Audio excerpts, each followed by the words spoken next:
Bonjour! Aujourd'hui, on va s'intéresser à la science qui se cache derrière un objet qu'on connaît tous. Un objet qui a littéralement changé notre façon de voir le monde, la lentille. Ça paraît simple comme question, non?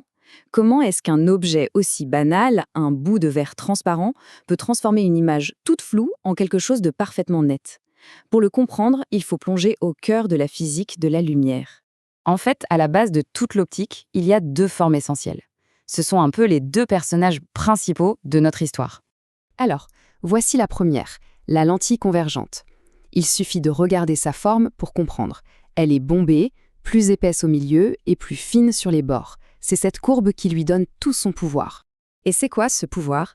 C'est de rassembler la lumière.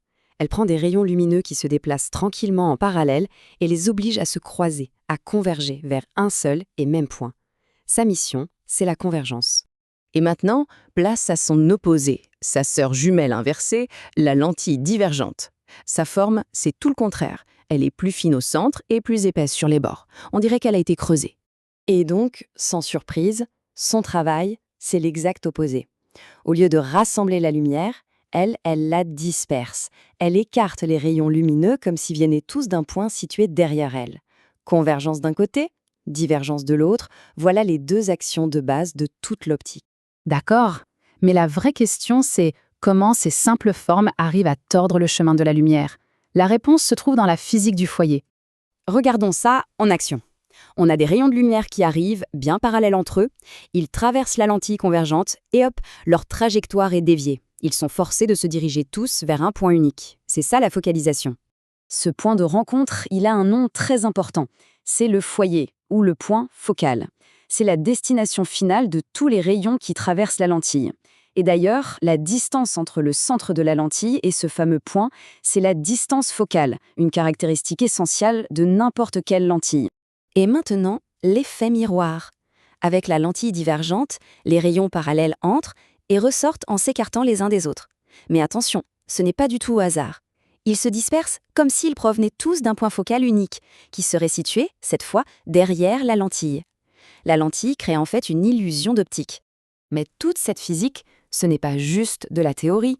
Non, son application la plus extraordinaire, la plus sophistiquée, on l'utilise à chaque seconde de notre vie, c'est l'œil humain. Alors parlons de l'œil. C'est un instrument d'optique biologique d'une complexité assez folle, mais qui fonctionne exactement sur les mêmes principes qu'on vient de décrire. Voilà à quoi ça ressemble de l'intérieur. Ça peut sembler un peu intimidant, mais pour notre explication, on va juste se concentrer sur deux composants qui agissent en fait comme les pièces d'un appareil photo. Il y a deux éléments vraiment cruciaux. D'abord, le cristallin. C'est notre lentille convergente naturelle. Et sa particularité, c'est qu'il est souple. Il peut changer de forme pour faire la mise au point. Et puis, tout au fond de l'œil, on a la rétine. La rétine, c'est l'écran, le capteur biologique sur lequel l'image doit être projetée pour qu'on la voie nettement. Et voilà la règle d'or pour une vision claire. Le cristallin doit faire converger la lumière avec une précision absolue pour que l'image, le point focal, se forme pile sur la surface de la rétine. Pas 1 millimètre devant, pas 1 millimètre derrière, c'est la condition sine qua non. Mais alors, que se passe-t-il quand ce mécanisme parfait se dérègle? C'est là que notre histoire boucle sur elle-même et que nos deux types de lentilles du début reviennent jouer un rôle essentiel. En général, il y a deux problèmes très courants. D'un côté, la myopie. L'œil est, disons, trop puissant. Il converge trop. Du coup, l'image des objets lointains se forme en avant de la rétine. Résultat, de loin, c'est flou. Et de l'autre côté, l'hypermétropie. C'est l'inverse. L'œil n'est pas assez convergent et l'image voudrait se former derrière la rétine. Là, ce sont les objets de près qui deviennent difficiles à voir. Et la solution est d'une logique implacable.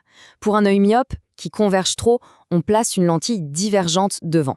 Elle va écarter un peu les rayons avant qu'ils n'entrent dans l'œil, ce qui va reculer le point focal pour qu'il atterrisse parfaitement sur la rétine. Et pour un œil hypermétrope, qui ne converge pas assez, on lui donne un petit coup de pouce avec une lentille convergente pour l'aider à rassembler la lumière plus tôt.